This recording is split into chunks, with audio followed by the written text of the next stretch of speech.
we would like to take this time to have a memorial of sorts. Not like a memorial of the passing. Well, the sorceress is going to pass soon, but we'd like to dedicate Hopefully. these last handful of parts to... Sparks. Excuse me? I was just saying thank you, Sparks, for picking up that gem. That's all. Okay. Continue. Going to dedicate these last handful of parts to our buddy Sam, who, for varying reasons, some more personal than others, she won't be joining us for the rest of this playthrough, but we still appreciate her sticking around as long as she was able to. Been a lot of fun, and we'll be sure to, you know, kill the sorceress in her memory. You're a de facto trooper, Sam, and we appreciate your contribution. You know what? You're right, Icky. Her ears should not be backwards. I told you. But I do also, as well, appreciate Sammy being... It was really nice to be able to bond with someone who also had that passion for this game. So, with that, having now been the first time that Spyro's now seen Bianca without her hood on, we gotta go and take down another Sparks dungeon, which this one will actually have a reward, so yay. Possibly my least favorite of Sparks' stages, if only for the boss. Let me double check which one this was. Starfish Reef. Oh, yeah, I don't care for this one. You thought Crawdad, The boss of this man, one's a little was bad. tedious. Check this out. Oh boy. Jeez, okay. Here we are. Well, other than that, it's been a little while since we've come back to Spyro. We picked up and subsequently finished a number of little projects before. Icky, how have you been? I've been doing alright. A bit sleep deprived, but I'll make it. Careful. That's all we can Alright, ask well, of you. fair. And I do appreciate this attention to detail that technically this is an underwater level. And whenever you're underwater, Sparks is trapped in a bubble. Yeah. I kind of wish Do you think Sparks he's had his own detailed? Sparks. Otherwise, he'd be dead like Jiminy Cricket before him. Yeah. Oh, jeez. Honestly, I feel like that's... I like that detail for Sparks. I feel like it's very inconsistent for any other thing underwater. Because, like, when you rescue, like, some of the baby dragons underwater, sometimes they'll be encased in a little bubble, but sometimes they won't be. I think that's part of the unique animation that comes with the dragon that you save. Possibly.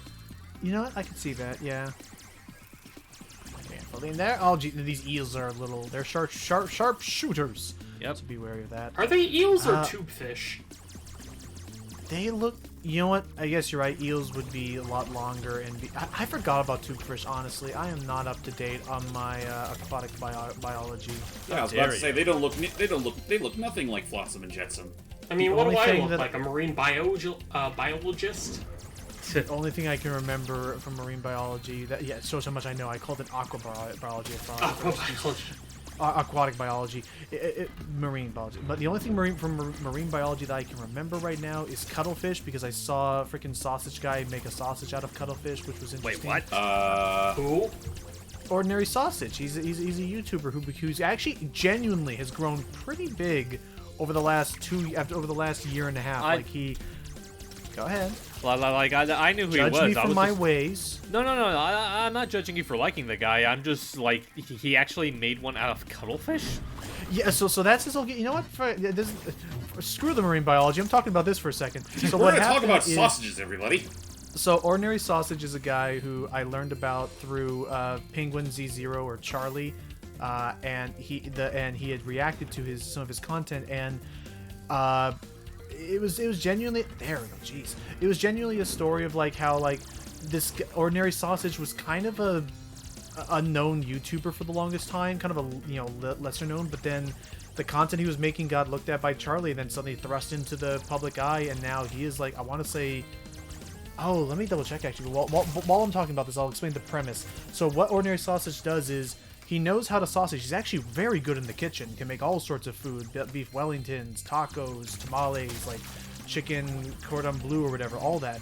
But he also has a kind of a hobby of he wanted to try and turn other food into sausage. So food that normally wouldn't be sausage. So like the one thing that one of the first ones he did was he said, what would happen if I took this KFC meal, coleslaw and mac and cheese included, threw it into the grinder, and then made a sausage out of it? That's disgusting. And it actually was better than you would expect. Since then, he's done everything from freaking taquitos to hot chocolate to fruity pebbles that one time. I thought just taquitos straight were up- normally sausage shaped. Yeah, to which when he finished making that, all he said was, "This is just taquitos with extra steps." Also, fuck this boss, by the way. Yeah, it's gonna be his health bar is super easy, but yep, there it is. He's a classic. He's a classic swarmer. An asteroids monster. And there we go. So this is where Mario Sunshine took its inspiration for its manta ray boss. Nashan? Actually, it And, took inspiration from The Shining. But yeah, beyond that, yeah, he's already up to over 660,000 subscribers since that thing. So his videos are very short, they don't drag, and his humor almost reminds me of Donkey in a way, like here and there. And he just seems like a genuinely decent dude. Trust Totally me. doesn't sound like totally doesn't sound like a actually likable Peter Griffin. Yeah, I was about to say, like, it was yeah, he that the also right... sounds like Peter I Griffin. mean, Yeah. Peter Griffin is fun to watch in, like, the original couple seasons. Yes. Then again, the entire show was fun to watch in the first couple of seasons. Yeah, no, it had its heart in the right place back then. But then, Quote unquote heart. You know what? There we go. You know what? And now I'm just thinking... Ray, I thought you were a goner, Sorry, so we're going to learn about our I reward sure we finally am. get now. And now We get an your extra magic itch from the point. egg has made you even stronger, allowing Could you have to waited take like one more hit for 2 Spyro. seconds, Icky. Oh, 2 seconds. I'm sorry, We the would text have was learned. moving at the speed of my snail shoes. What? It does Why work. do you wear That- snail that- shoes? I that don't. is true. I would say I that is just true. have a Your pair shoes lying are very. around. I'll say that is true. Those snail shoes are very slow. I can't- So now, Anyway, so Oh, now boy. at the very now as you'll. Oh, and that's right. Since we saved Hunter, we can now finally do this part of the code. have fun. Yeah, trust me, I had to edit out a lot. But yeah, basically the extra hit point just means that before Sparks turns yellow, he will now be glowing bright orange and gold before he takes another hit. So, neat. Sorry, back to you, Hype, as far as the sausage dude and the Peter Griffin and all that. Well, my thing is that it has less to do with Sausage Man now, and more so to do with you guys talking about, like, oh, how Family Guy used to be good and whatnot. It just reminded me of, for context, it was one of the series that we were working on in the middle of Spyro 3. We were doing, like, the Gex series. And it just makes me think back to the one line that I know we like, where it's like, in a land before time, when Saturday Night Live was funny. Say whatever you will about a lot of his dialogue in that series. That one still ages like fine wine. Who knew? So I'm gonna tell you right now, I'm not even gonna try this first attempt. I just because this is the thing that always annoys me, and I will give Ratchet and Clank this. I don't have to traipse throughout the entire racing like hoverboard or hover bike things trying to find gems I need for 100% completion. Yeah. So this first like part of the footage I'm showing is just me trying to go through and It's kind of a nightmare and- just to try and get everything in this part of the level. right. Because you are not allowed to go and free explore this part of the track unless you are on a board because of the steep ramps, and then you're just kind of like, you get the idea. So anyway, then I'm gonna just show me breezing this course, because as long as you do enough tricks to keep your turbo boost up, and provided you also make sure to shoot to knock these guys out of the race, you'll be fine. Unless this you're- is the part, and the controls of this between the projectile missiles and boost, is probably the closest that I could compare to how Insomniac was inspired for the hoverboard races in Ratchet and Clank. Unless you're playing the original Spyro 3 on a PS1, because there is a particular bug not a bug, but like a glitch in that game where if you angle yourself just right, Whoa! Why? okay. I was trying to get the gems. Go You're ahead, trying to Icky, be talk cool. over my stupidity. There's a particular bug. I forget if it's in this course or in a later course, but if you manage to angle your jump just right, Now for real. you can jump over the hill that leads to the course initially, and you can freely navigate the course on foot, collect the gems, and if you burn the crabs before you start the race, you'll actually With Hunter, right? you'll actually build up boost power. Oh! That actually kind of, now that I think about it, it's not a reference to that at all, but that actually kind of reminds me now of of this one glitch in the original Ratchet and Clank where it was possible to glitch out of bounds onto the hoverboard track, and for showmanship. Yeah, because for showmanship, there would always be a huge stack of crates that would infinitely respawn so that you could keep crashing through them over and over again. So you would just stand underneath them, and their hitbox is very wide, so you would just use the freaking Taunter, which makes for free, costs no ammo, makes a huge shockwave constantly. And from there, I one day literally just taped the fire button down on my controller and left for like 30 minutes and came back to millions of bolts. It was Nice. great. But Then again, anyway, for Ratchet and Clank 1, you're going to want to try and do that glitch anyways, because trying to build up bolts in that game is It's ludicrous. not- Yeah. it was not until Oh no. The economy It in was that not- game is not kind. No, it wasn't until Going Commando, and definitely until Up Your... It wasn't until... Yeah, Going Commando, it was still a little rough, but Up Your Arsenal onwards, when they started introducing the bolt multiplier and stuff for New Game Plus, then they could justify charging frickin' an arm and 3 legs for the frickin' Rhino. Actually, you could can I get, just you could say- get bolt multiplier in Going Commando. Also, can I just say that, like, I had this issue when I got to the later part of this, but it's like between this and the last one, I always keep forgetting that, like, you technically could do tricks on this board to gain boost energy. It's like, had I known that earlier, I probably wouldn't have had as much a miserable time with this and the next board trick. Oh, Yeah, speaking yeah. of this, The only reason I know that is because I remembered from Ratchet and Clank when they did that exact same system, actually. Yep. They copied a lot now I think about it, but yep. We gotta beat Hunter. Okay. But yeah, basically we need to beat Hunter in a race and kill every crab along the path before we finish. But And Spyro granted, figured you're this allowed out. to take all 3 laps across the challenge to kill crabs. Right. and you Oof. can also kill Hunter twice. Now that's rude, Spyro. That's just That underhanded sucks. and unsportsmanlike.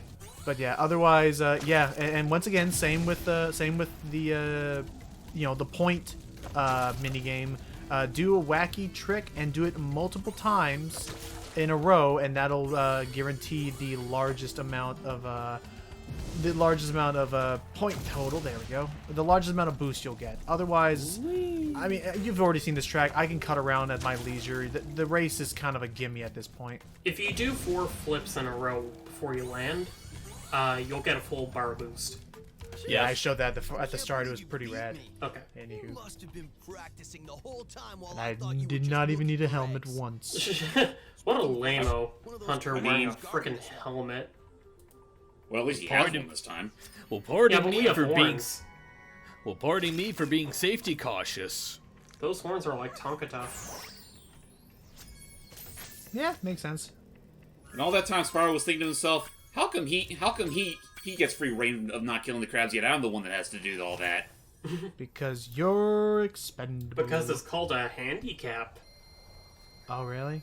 Yeah, that's fair. Man, I want to. I mean, just in general. I mean, in general, I've always seen that be the case. Where it's like, oh, you have to make this race interesting. Which, speaking of races, we're not done yet. Also, I just got an email from PlayStation that says, Logan, Elden Ring is out now. I'm like, is it? I was about to Is say, I it thought I already Logan? played. I never would have. I mean, wouldn't have thought, considering I already have it on my fucking PS5. Considering my PS5 already has recorded hours of gameplay and an achievement of. Anywho. It's almost Welcome like to Honey Logan's. Speedway. It's almost like Logan's a fucking sheep from software games like Shut that. up! I actually am not. I actually am not. I actually still need to pick up Sekiro. It's been a while for that, but no, I've been looking forward to Elden Ring for a long time, and I still want to try and do Dark Souls, a couple Dark Souls games, although those will be live because otherwise it could be a little long. Yeah, that's Anywho, fair. welcome to Honey Speedway, a level I genuinely just forgot about when I went to Midnight Mountain. Well, it's This also level to be just fair, makes me it's feel sticky. well, it's also because, to be fair, by the time you did unlock it, Hunter was still captain. He was Right. still MIA. That's right. You know what? Man, I forgot about the part. I forgot about the part I forgot. I forgot about why I Part forgot. that I Logan didn't. forgot. I didn't come here. That's right. I didn't come here because I would have had to have come back here anyway to do the Hunter challenge. Right, but anyway, if it's any consolation, Logan, we're not gonna judge you for like your loyalty to certain companies. I mean, I know as of lately, Matt's been loving sucking on Microsoft's teeth, so no judgment in this channel. Ugh. Out loud, Yeah, anyway. it happened. So yeah, now we have to go through 2 different types of rings: honeycombs and honey hives. Admittedly, it's probably one of the easier speedways. It's very straightforward. The race, however, good luck. Oh boy. There's Hunter we just saw. I mean, we said before, we'll say it again. Like, as far as like the regular Oh. speedway stuff is concerned, it's a complete breeze, like all throughout. It's just the races that make up all the challenge. Yeah, they were really going with the third game. They were really going gung ho for the gimmicks. which is again why I hope for Spyro 4 when it gets made, If that and they'll when. try to play it a little more straightforward. A little bit more Yeah, like conservative with playing a Spyro and strictly Spyro. Honestly, Yeah. like, Oh, hang on. You I don't know if I- tell them that I gotta go answer the door. Okay, you answered the door. Honestly, I'm not against the idea of having like multiple playable characters. It's just a matter of like, they need to like, you know, mesh well in terms of gameplay, unlike what 3 does. And what I was about to say is that like, I feel I talked about this before, but I feel like considering how the Reignited trilogy made a lot of people appreciate Spyro 1 a lot more, I feel like if we ever get a Spyro 4, it'll definitely take a lot more cues from 1 compared to the other 2 games. I hope it takes Agreed. cues from 1 and 2 mostly. Just so long as they make sure to bring back the Dragon Daddies, because, you know, you can't make those designs like those and just...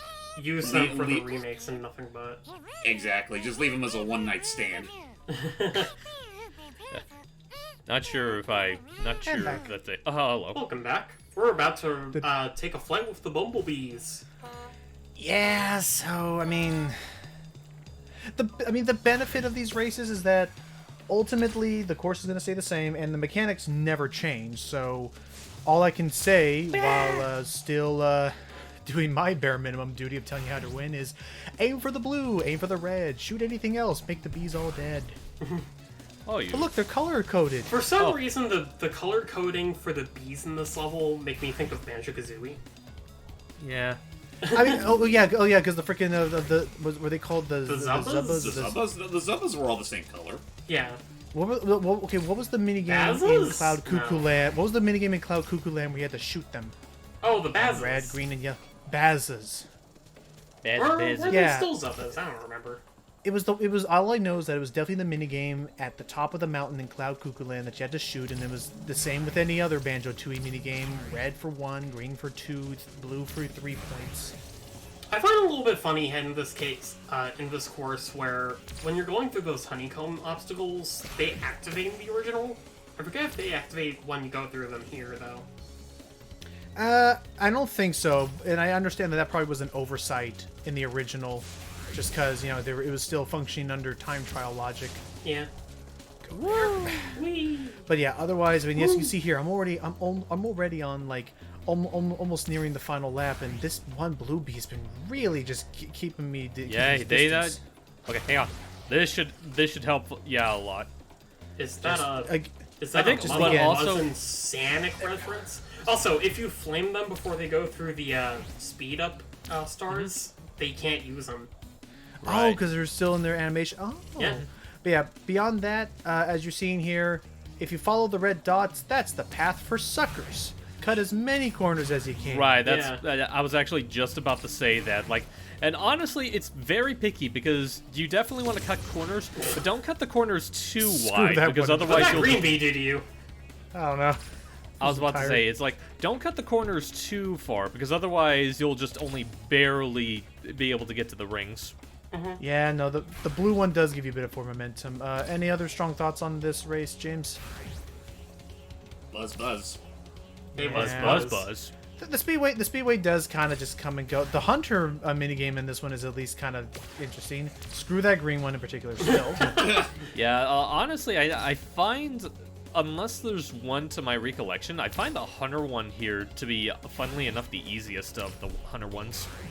I found it to be the hardest, only because it's I'll- kind of broken. it's the camera angle that does it for me. That's the main part of it. That I mean, because it's the Crash Bandicoot thing of, oh, you put me in a hallway, but you're having me walk towards the camera, where I am blind. Or, swim towards the camera. Or We poke win. towards it. Yay. Yay! So there we go. Meanwhile, the green one is trying to recover from all of his singe marks. Later, Hey, that you know very what you did. I same was- bee. I was I remember that video. I'm just reminding him who's in first. And did you hear? And, oh yeah, Eki, we talked about it also in the Gex playthrough to keep things consistent. We were talking about this. Did you see Harry Partridge's big announcement about his new expansion plans? No, I didn't. He wants to continue making. The reason why he was so quiet for a little while was because he wanted to he did some commission animation work, like in Smiling Friends and for yeah, of course. And he actually now wants to pursue for things like Trilby Dogtooth, Starbarians. He wants to pursue getting a whole team of animators now working with him. Oh, gnarly. So, I mean, I don't know where the I don't know where he put the now hiring post, but I mean, if you, I don't know if he's what's in the area. But, if you just happen to see it. Why are you guys but yeah, mumbling? no, so that was. Come back here for a ball. You still owe me orbs. Yeah, that is, I'm gonna say that right now. Between all of Hunter's missions, they really get their money's worth for reusing this sheep model from the freaking farm animal robot. Yeah, from the second game. But honestly, as far as this mission goes, like, as long as you know how to like jump properly, it's really not that hard to stay ahead of the sheep. It's a very flowy jump, though. Well, and as you've seen here, if I cut the corners, Hunter starts to like bump up against the walls, which can actually slow you down, like momentum-wise. Well, it's like you're in a dinky old dinghy trying to. Oh. Well, actually, that's not a dinky. That's a hoverboat. There we go. Ow. And then eventually, and then plot-wise, the dude's ship just gives up. You can't evade me forever. I know where you live. No, you don't. I know you're real. No, I'm not. Spyro. I was going to say that, and I was going to say, Spyro, you gotta help me. He's the mailman. He's always gonna know where I live. What do I do? I am the milkman. I don't know, Hunter. That kind of sounds like a you problem. It's like, Spyro, I don't want to fight. Spyro, I don't want to fight him, but I also really need that milk. Well, if he's bothering you so much, why don't you just move? But what if he sees my forwarding address? But what about the milk, Spyro? I hate to tell you this, Hunter, but that's not milk. Oh, And on that, join us next time in part 13 of Spyro 3 Reignited for more tasteful comedy as presented by aged old men. And from that day forward, Hunter begins to realize why he always had that burning feeling inside. And that's how I found out I was lactose intolerant.